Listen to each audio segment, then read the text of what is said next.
ये कहानी मिस्र की पुरानी सभ्यता की है, जहां पर एक आदमी को ऐसी सजा दी जाती है जो आज से पहले मिस्र में कभी किसी को नहीं दी गई। उसे जिंदा ही मम्मी बना दिया जाता है, पर वो कभी भी जाग सकता है। कहानी की शुरुआत होती है 1290 बीसी से, यानी कि आज से लगभग 3300 साल पहले, जहां पर मिस्र के एक शहर थीब्स को दिखाया जाता है। थीब्स के राजा का नाम फेरौन है। फेरौन की जो माशुका है, जिसे कोई हाथ भी नहीं लगा सकता, उसका नाम अक्सुनमुन है। अक्सुनमुन राजा फेरौन से प्यार नहीं करती, बल्कि वो उसके प्रीस्ट से, जिसका नाम इमोटेप है, उससे बहुत प्यार करती है। इमोटेप के पास कई जादुई शक्तियां हैं। इन्हीं शक्तियों में से एक शक्ति से वो मुर्दों की दुनिया से आत्मा को बुलाकर इंसान को जिंदा कर सकता है। इमोटेप जब राजा फेरौन की माशुका अक्सुनमुन से मिलने के लिए आता है, उसी वक्त वहां पर राजा फेरौन भी आ जाते हैं और इन दोनों को रंगे हाथों पकड़ लेते हैं। पर ये दोनों मिलकर राजा फेरौन का कत्ल कर देते हैं। और इससे पहले कि राजा फेरौन के गार्ड अंदर आते, अक्सुनमुन इमोटेप को कहते कि तुम यहां से चले जाओ, क्योंकि तुम ही हो जो मुझे जिंदा कर सकते हो। पादरी इमोटेप के लोग उसे वहां से ले जाते हैं और अक्सुनमुन अपने आप को मार देती है, क्योंकि वो जानती है इमोटेप उसे जिंदा कर सकता है। और वो ऐसा करता भी है। उसके लोग अक्सुनमुन की डेड बॉडी को चुरा लेते हैं और जब इमोटेप उसे जिंदा करने वाला होता है कि वहां पर राजा फेरौन के गार्ड्स आ जाते हैं, जो इमोटेप को पकड़ लेते हैं। उसे एक ऐसी सजा दी जाती है जो आज से पहले कभी किसी को नहीं दी गई। उसे जिंदा ही मम्मी बना दिया जाता है और एक ताबूत के अंदर डालकर ऊपर से वो कीड़े छोड़ दिए जाते हैं जो उसके पूरे शरीर को खा जाएं।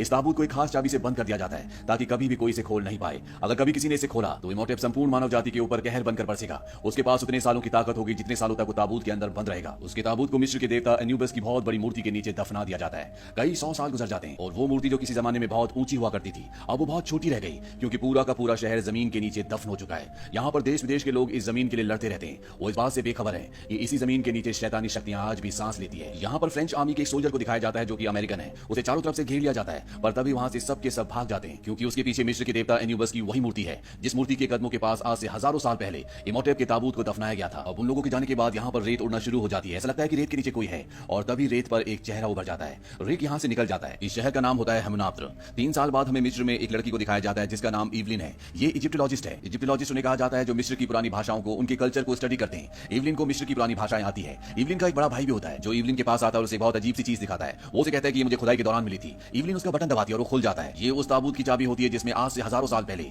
इमोटेप को बंद करके जमीन के नीचे दफना दिया गया था। इसके अंदर एक नक्शा भी होता है और ये हेमुनाप्त्र शहर का नक्शा होता है। इवलिन अपने पिता के दोस्त के पास जाती है जिनकी लाइब्रेरी होती है, जिनके साथ वो काम करती है, और वो उन्हें वो नक्शा दिखाती है। वो इवलिन को कहते हैं कि मनगढ़ंत कहानी है। दरअसल वो नहीं चाहते कि इवलिन वहां पर जाए, क्योंकि आज तक जो भी वहां पर गया है वो कभी भी वापस नहीं आया। और इवलिन किसी भी कीमत पर वहां पर जाना चाहती है। वो अपने भाई से पूछती है कि वो अजीब सी चीज, वो नक्शा उसे कहां पर मिला था। उसका भाई उसे सच बता देता है कि वो उसने एक आदमी से चुराया था जो कि अमेरिकी है और अब वो एक जेल में है। इवलिन और उसका बड़ा भाई उस जेल में आते हैं जहां पर वो कैदी होता है, और ये कैदी रिक होता है जो आज से 3 साल पहले एन्यूबियस की मूर्ति के आगे खड़ा था। रिक समझ जाता है कि एवलिन और उसका भाई यहाँ पर क्यों आए। उसे आज फांसी होने वाली है। वो एवलिन को कहता है कि अगर तुम हेमुनाप्त्र जाना चाहती हो, जहां से मुझे चाबी मिली थी, तो तुम्हें मुझे छुड़ाना होगा। अब जब उसे यहाँ पर फांसी होने वाली होती है तो यहाँ का जो इंचार्ज होता है, एवलिन उसे रिक को छोड़ने के लिए कहती है, पर वो किसी भी कीमत पर उसे छोड़ना नहीं चाहता। एवलिन उसे बताती है कि हेमुनाप्त्र शहर में जहां पर मिस्र के पुराने राजाओं का खजाना गड़ा है, वो जगह रिक को पता है। अगर तुम रिक को छोड़ दोगे तो तुम्हें उस खजाने में से 25% मिल सकता है। वो मान जाता है और अब ये सब के सब मिस्र की उस जगह के लिए निकल पड़ते हैं जहां पर वो खजाना है। ये पानी के शिप से जाते हैं। यहाँ पर कुछ और भी अमेरिकन होते हैं जो उसी जगह जा रहे होते हैं, क्योंकि उन्हें भी खजाने की तलाश करनी है। एवलिन रिक को बताती है कि उसे इतिहास की सबसे फेमस किताब, जिसका नाम एमुनरा है, जिसमें मिस्र के शाही खानदानों की सभी जादुई शक्तियों के राज लिखे हुए, वो उसे चाहिए, जो कहीं ना कहीं हेमुनाप्त्र में दफन है।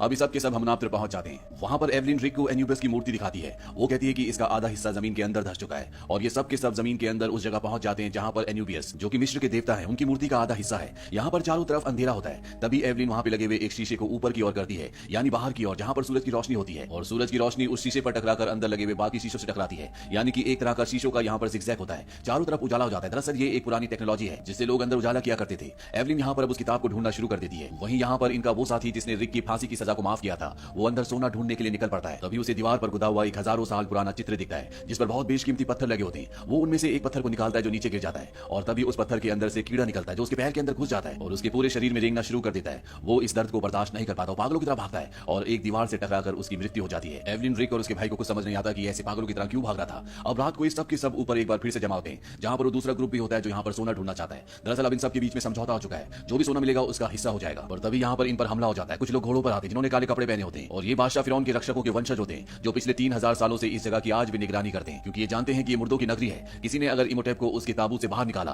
तो वो पूरे मिस्र को खत्म कर देगा। इन रक्षकों के वंशजों का जो लीडर होता है उसका नाम बे होता है। वो इन सबको यहाँ पर धमकी देकर जाता है कि तुम्हारे पास एक दिन है, तुम सब यहाँ से वापस लौट जाओ। पर उसकी बात कोई भी नहीं मानता, और अगले दिन एक बार फिर से ये दोनों ग्रुप जमीन के नीचे जाकर अलग अलग सोना ढूंढना शुरू कर देते हैं। दूसरे ग्रुप को एक बॉक्स मिलता है जिसके बाहर एक चेतावनी लिखी होती है। उसमें लिखा होता है कि अगर किसी ने मरे हुए को जिंदा करने की कोशिश की तो उस पर एक श्राप लागू होगा। इस बॉक्स को खोलने वाले सभी लोगों को मार देगा, उनका खून चूसकर उनके शरीर के अलग अलग हिस्से निकालकर वो एक नया रूप धारण करेगा और आत्माओं की दुनिया से हमेशा के लिए हमारी दुनिया में आकर इस पूरी दुनिया पर अपना कब्जा कर लेगा। और यहाँ पर जो लोग इस चेतावनी को पढ़ते हैं वो इसे एक अंधविश्वास समझते हैं और वो इस बॉक्स को खोल देते हैं। इसके अंदर वो किताब निकलती है जिसे पढ़कर आज से 3000 साल पहले इमोटेप अपनी माशुका को जिंदा कर रहा था, पर इसे खोला नहीं जा सकता क्योंकि इसमें खास तरह का लॉक होता है जिसे खास किस्म की चाबी से खोला जा सकता है, और ये वही चाबी होती है जो एवलिन के पास है। वही एवलिन रिक और उसके भाई को दिखाया जाता है। जब वो वहां पर बैठे होते होते हैं तभी ऊपर से वो ताबूत गिर जाता है, जिस ताबूत के अंदर इमोटेप को जिंदा मम्मी बनाकर डाल दिया गया था। एवलिन के पास इस ताबूत की चाबी होती है, जिस चाबी से इस ताबूत को खोल देते हैं और अगले पल अंदर से इमोटेप की सड़ी हुई बॉडी निकलती है। लेकिन इस सड़ी हुई बॉडी में एक खास बात होती है कि ये आज भी लगातार गल रही होती है। एवलिन ने अपनी जिंदगी में कई मम्मीज देखी है, पर उसने ऐसी मम्मी कभी नहीं देखी। अभी रात को सबके सब ऊपर आ जाते हैं और जब सो रहे होते हैं तभी एवलिन उस किताब के पास जाती है। वो रिक को बताती है कि वो किताब नहीं है जो उसे चाहिए, क्योंकि वो किताब सोने की बनी है। वो कहती है कि शायद ये काले जादू की किताब हो। वो उस किताब को उस चाबी से खोल देती है जो उसके पास होती है और उस किताब में लिखी हुई कुछ लाइंस को पढ़ती है, जिसमें लिखा होता है, सदियों से सोया है जो, जाग जाए वो, जाग जाए वो, जाग जाए वो। जैसे ही एवलिन इस लाइन को पढ़ती है तो नीचे तहखाने में जहां पर इमोटेप की मम्मी होती है वो जाग जाती है, यानी कि वो आत्माओं की दुनिया से वापस आ चुका है। और साथ ही साथ यहाँ पर बहुत सारे टिड्डे और अलग अलग तरह के कीड़े इन पे हमला कर देते हैं। इन कीड़ों से बचते हुए जब सब भाग रहे होते हैं तो एवलिन रिक से और अपने भाई से अलग हो जाती है और एक खुफिया दरवाजे से अंदर गिर जाती है, जहां पर इमोटेप की मम्मी होती है जो अब जिंदा हो चुकी है। यहाँ पर उन लोगों में से एक आदमी वो भी होता है जिसने उस बॉक्स को खोला था जिस पर श्राप लिखा था। इस बॉक्स को खोलने वालों के शरीर से वो एक नया रूप धारण करेगा, इसीलिए इमोटेप की मम्मी इस आदमी की आंखें निकालकर अपनी आंखें लगा लेती है और अब वो एवलिन की तरफ बढ़ रहा होता है। और तभी यहाँ पर रिक और एवलिन का भाई आ जाते हैं। रिक उस मम्मी को कई गोलियां मारता है और ये सब के सब उस जगह से निकल जाते हैं। तभी इनके सामने राजा फिरौन के रक्षकों के वंशज आते हैं, जिन्होंने एक दिन पहले ने चेतावनी दी थी कि तुम सब यहाँ से चले जाओ। वो इन्हें कहते हैं कि हम 3000 सालों से इस मुर्दा से डर रहे हैं और अब इसे कोई भी नहीं मार सकता, अब सबका खात्मा हो जाएगा। अब एवलिन, रिक और इनके जितने भी साथी होते हैं सबके सब वापस आ जाते हैं। रिक यहाँ से निकलना चाहता है पर एवलिन उसे मना करती है। वो कहती है कि हमने उस मुर्दा को जिंदा किया है और अब हमें उसे खत्म करना होगा। यहाँ पर सब कुछ बदलना शुरू हो जाता है। आसमान से आग के गोले गिरने लगते हैं और उस मम्मी ने जिस आदमी की आंखें निकाली थी वो एक बार फिर यहाँ पर आकर उसके पूरे शरीर को कंकाल कर देती है, जिससे उस मम्मी का शरीर पहले से भी ज्यादा डेवलप होना शुरू हो जाता है। यहाँ पर रिक और एवलिन आ जाते हैं। रिक मम्मी पर कई गोलियां चलाता है लेकिन उसके शरीर पर गोलियों का कोई भी असर नहीं हो रहा होता। पर जब वो यहाँ पर एक बिल्ली देखता है तो उससे वो डर जाता है और इस जगह से भाग जाता है। रिक और एवलिन को कुछ समझ नहीं आता कि वो बिल्ली से क्यों डरा था,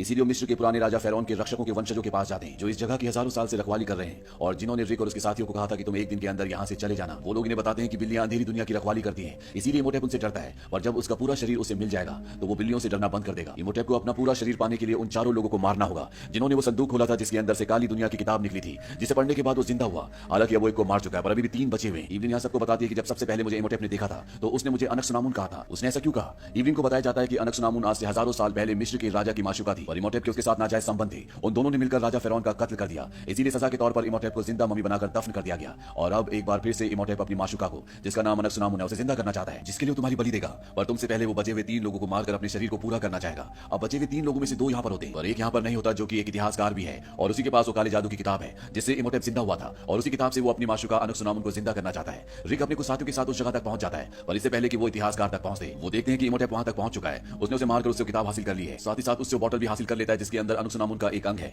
ऐसे और भी बॉटल्स हैं जो उसे हासिल करनी है। रिक ऊपर से उसे देखता है, वो देखता है कि दूसरे आदमी को मारने के बाद इमोटेप का शरीर पहले से भी ज्यादा विकसित हो गया है। इमोटेप रिक को देख लेता है, वो अपना मुंह खोलता है जिसके अंदर से बहुत सारे महामारी के कीड़े निकलते हैं। इमोटेप यहाँ से चला जाता है और सीधा उस जगह जाता है जहां पर उसका तीसरा शिकार है। उसके पास अनक्सुनामुन के अंश वाली एक और बॉटल होती है। इमोटेप वहां पर पहुंच जाता है और उसे मार देता है। वहीं अंदर कमरे में एवलिन भी होती है। वो रेत बनकर कमरे के अंदर दाखिल हो जाता है और एवलिन के पास पहुंचता है पर इससे पहले कि वो उसे अपने साथ ले जाता, यहाँ पर रिक और उसके साथी आ जाते हैं। रिक जानता है कि वो बिल्लियों से डरता है, इसीलिए वो उसे बिल्ली दिखाता है जिसकी वजह से उसे यहाँ से जाना पड़ता है। अब ये समझ चुके हैं कि जिस तरह काली दुनिया की किताब ने उसे जिंदा किया है उसी तरह सुनहरी किताब, जिसका नाम अमुनरा है, उससे उसे मारा जा सकता है। और इन्हें नहीं पता होता कि वो सुनहरी किताब अमुनरा कहां पर है। एवलिन एक प्राचीन पत्थर पर लिखे हुए लेख को पढ़ती है जिससे उसे पता चल जाता है कि जिस तरह से वो काली दुनिया की किताब एन्यूबियस की मूर्ति के नीचे थी, उसी तरह सुनहरी किताब अमुनरा मिस्र के दूसरे देवता जिनका नाम हॉरस है उनकी मूर्ति के नीचे है। और इससे पहले कि उस जगह तक पहुंच पाते यहाँ पर मिस्र के जितने भी लोग हैं वो सब के सब इमोटेप के गुलाम बन चुके हैं। वो समझ चुके हैं कि इमोटेप वापस लौट चुका है और उसे कोई नहीं हरा सकता। इन सबको घेर लिया जाता है और वहां पर इमोटेप आता है। वो एवलिन से कहता है कि अगर तुम मेरा हाथ पकड़ लो तो मैं तुम्हारे साथियों को छोड़ दूंगा। एवलिन को मजबूरी में ऐसा करना पड़ता है और इमोटेप ने इन सबको धोखा दिया होता है। वो अपने आदमियों से कहता है कि इन सबको खत्म कर दो, पर किसी तरह से रिक और उसके साथी बच जाते हैं और एक बार फिर से वो उसी जगह पहुंच जाते हैं जहां से उन्हें काले जादू की किताब मिली थी। और इस बार इन्हें हॉरस की मूर्ति को ढूंढना है। ये उस जगह तक पहुंच जाते हैं जहां पर हॉरस की मूर्ति है। यहाँ पर मिस्र का वो छुपा हुआ खजाना होता है जिसे इंसान पिछले 3000 सालों से ढूंढने की कोशिश कर रहे हैं। वहीं दूसरी तरफ इमोटेप को दिखाया जाता है जो अपनी माशुका अनक्सुनामुन को जिंदा करने की तैयारी कर रहा है। उसे पता चल चुका है कि रिक यहाँ पहुंच चुका है, इसीलिए वो अपने जादू से दीवार पर गड़ी हुई ममीज को एक बार फिर से जिंदा करता है और उनके पीछे भेजता है। वहीं खजाने वाली जगह पर रिक और उसके साथियों के ऊपर ये ममीज अटैक कर देती है, पर किसी तरह से हॉरस की मूर्ति तक पहुंच जाते हैं और उसके नीचे जो सुनहरी किताब होती है वो उसे हासिल कर लेते हैं। वहीं इमोटेप ने अनक्सुनामुन को जिंदा कर दिया है, पर उसे उसके वापस शरीर में लाने के लिए उसे एवलिन की बलि देनी होगी। और इससे पहले कि वो उसे मारता वहां पर एवलिन का भाई आ जाता है और उसे सुनहरी किताब दिखाता है, पर इसे खोलने के लिए भी वही चाबी चाहिए जो अब इमोटेप के पास है। पर किताब के बाहर कुछ पंक्तियां लिखी होती है जिसे एवलिन का भाई पढ़ता है। उसे पढ़ने के बाद यहाँ पर एक सेना जाग उठती है। एवलिन उसे कहती है कि उन लाइनों को पूरा पढ़ो ताकि ये सब तुम्हारा कहना माने। वहीं रिक एवलिन को छुड़ा देता है, पर अनक्सुनामुन जो कि अब जिंदा हो चुकी है, जो कि एक ममी है, वो उस पर हमला कर देती है। वहीं रिक पे वो सेना जिसे अभी अभी एवलिन के भाई ने जगाया है और रिक का पीछा कर रही होती है। पर अब एवलिन का भाई सारी पंक्तियां पढ़ चुका होता है और जैसी वो पंक्तियां पढ़ता है पूरी सेना रुक जाती है। इसके बाद वो उस सेना को ऑर्डर देता है कि अनक्सुनामुन को मार दो। वो सेना ऐसा ही करती है, वो अनक्सुनामुन को मार देती है जिससे इमोटेप को बहुत गुस्सा आता है। वो एवलिन के भाई के पास जाता है, उसे गर्दन से पकड़कर ऊपर कर देता है, पर तभी रिक उस पर हमला करता है जिससे वो छूट जाता है। पर अब उसने इमोटेप से उसकी चाबी चुरा ली है। वो अपनी बहन के पास जाता है और ये दोनों उस किताब को खोल देते हैं। वहीं रिक को इमोटेप अब मारने वाला होता है, पर इससे पहले कि वो उसे मारता एवलिन उस किताब की लाइनें पढ़ती है, काल उसे मार ले जा उस पार। तभी एक सफेद रथ आता है जो उससे टकराकर उसकी सारी शक्तियां ले जाता है, यानी कि इमोटेप का शरीर भी अब आम इंसानों की तरह हो गया है और जब वो रिक की तरफ जाता है तो रिक अपनी तलवार से उसे मार देता है। इमोटिव कहता है कि अब मैं मुक्त हो गया। उसका शरीर जो जीवन और मरण के बीच चक्रव्यूह में फंसा हुआ था, अब उससे उसे मुक्ति मिल चुकी है और यहाँ पर सभी दरवाजे बंद होना शुरू हो जाते हैं। ये तीनों की तीनों किसी तरह से वहां से बाहर निकल जाते हैं और जैसे ही बाहर निकलते हैं वो पूरी की पूरी जगह जमीन के अंदर धंस जाती है। वहां पर मिस्र के राजा के रक्षकों के जो वंशज होते हैं उनका लीडर भी आता है जो इन्हें सब खत्म करने के लिए शुक्रिया कहता है। ये तीनों के तीनों वहीं पर खड़े हुए ऊंटों पर बैठकर निकल जाते हैं और अंत में दिखाया जाता है कि इन ऊंटों में उन्हीं के एक साथी ने यहाँ के खजाने को लादा हुआ है, यानी कि अब इनके पास बहुत सारा सोना भी है। इसी के साथ ही कहानी यहीं पर खत्म हो जाती है। ये